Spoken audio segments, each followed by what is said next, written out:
Good morning, everybody. Dr. Vuong here, Best F and Dad, with your COVID update. Today, September 14th. We are almost halfway through September. I can't believe that.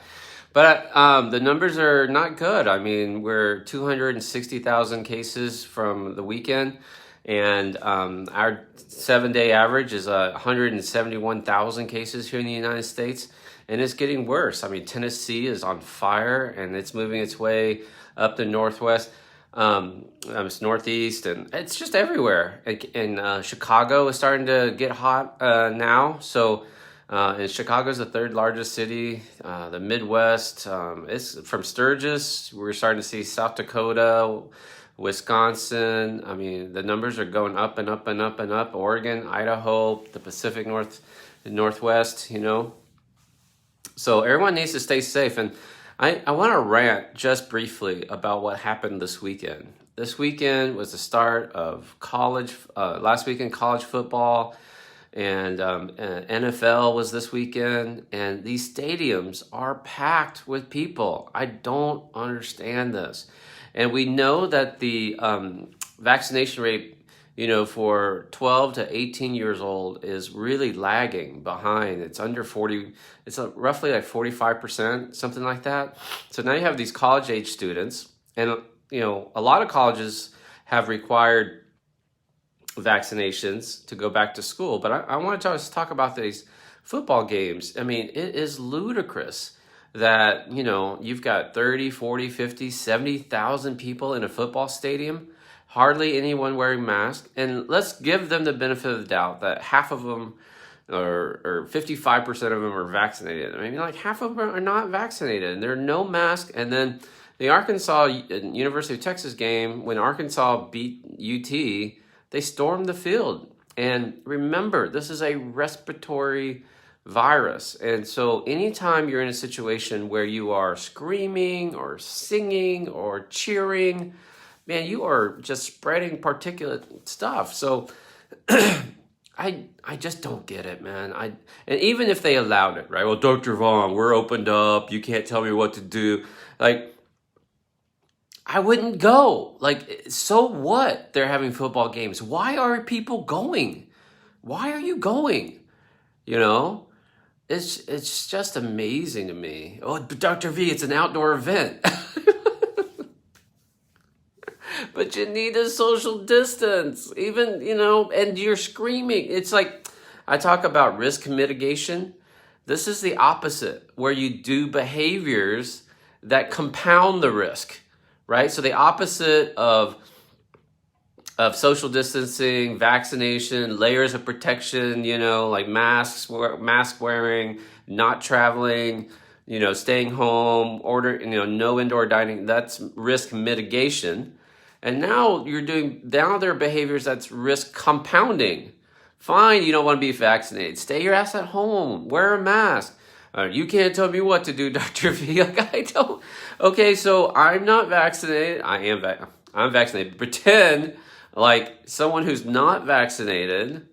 Fine, stay your butt at home. Why are you doing behaviors that's compounding the risk? Because my immune system's gonna, protect me? Said no Native American ever. Tell the Mayans that. Tell the Aztecs that. I just take my vitamin D and zinc and I can survive this virus. Like, good luck.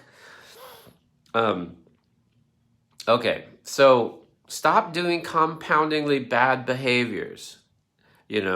Crowded venues, a lot of screaming, a lot of chanting, concerts, anything that has people vocalizing and spewing out particulate matter. Speaking of which, last week there was a very, very good scientific paper, prospective study that took a lot of groundwork and planning to do, involving masks.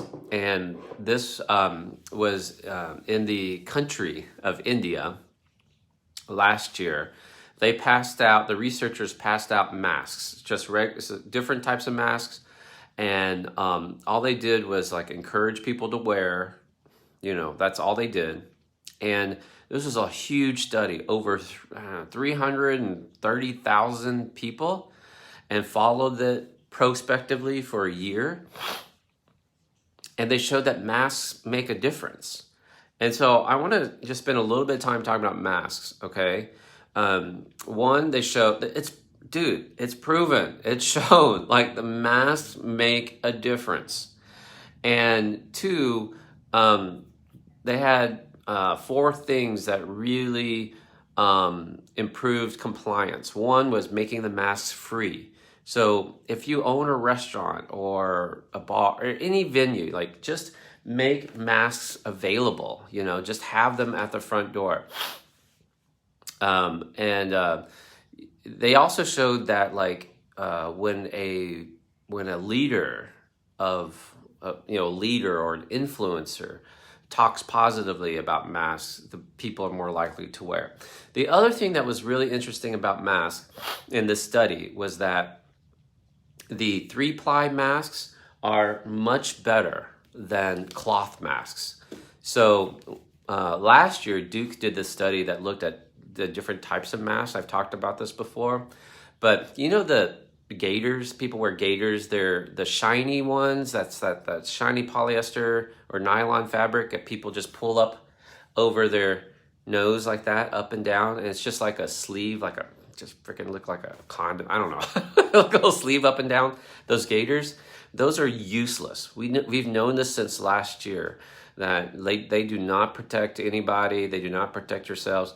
But this study from India showed that the 3-ply masks are much better than cloth masks, significantly better. So if you got the cloth ones, maybe an insert would be okay, but just the cloth ones by itself, you're better off getting the 3-ply. So what I wanted to do, I bought this little pack for my daughter, and it's cute. It's got a little design, like little dinosaurs, and here's a pink one, and she really likes this one. It's unicorns and ice cream cones and rainbows. And I promise you, it's not traumatizing at all. She puts it on, she doesn't, it's not a big deal. And we're starting to see the difference. Early on, people were concerned that masking up our kids would affect them psychologically and socially, whatever. And it's not true. I mean, even the pediatric societies and everything, it's like, no, it's much better to mask your kids than to have them be sick. And hospitalization is much more traumatizing than wearing a mask for a child. So I would, you can order these off of Amazon. You can get them anywhere, but, they're relatively cheap. I just have a big stash of them in every car and things like that. And for us adults, Erica likes these black ones. And I just bought a big bag off of Amazon. They're next to nothing. And so these 3-ply ones like this, she likes to have the black. She thinks it's more fashionable. I like the blue one. I will tell you that they kind of itch me a little bit. You can tell I have allergies. But these are better. The 3-plies are better than the cloth ones. So the other data that's interesting, when you wear these masks, these protect others. So it's very true what people are saying about I wear a mask to protect you, right? Because that's what the data shows, is because if you happen to sneeze or cough or talk, or it keeps the particles closer to you. I mean, it's not going to stop all of it. I mean, some of it's going to come out, but it keeps it relatively in this confined space of my noggin. So this protects others. Now, right now, because I'm in Houston and it's a hot spot, and I highly recommend this, and I'm not getting, I promise you, I'm not getting sponsored. I'm not getting paid. There's no link. I'm not getting cut, but I just went on Amazon and I got an N95 mask. This is a box. I even forgot, of 20. The box is something like $18, so it's $1 a mask. It's a little bit more expensive. But what I wanted to tell you was I got a brand I recognize. So this is Honeywell, and it says particulate respirator N95 mask. And you open it up. Now, why this mask? So this mask is actually better for protecting you. And again, this mask is better at protecting others.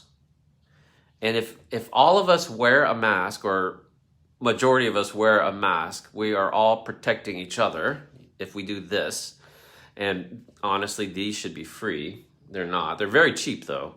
But this, if I live in a hotspot or if I'm immunocompromised, this protects me. This is better at protecting me, an N95. And literally a box of 20 was like $20 total, something like that.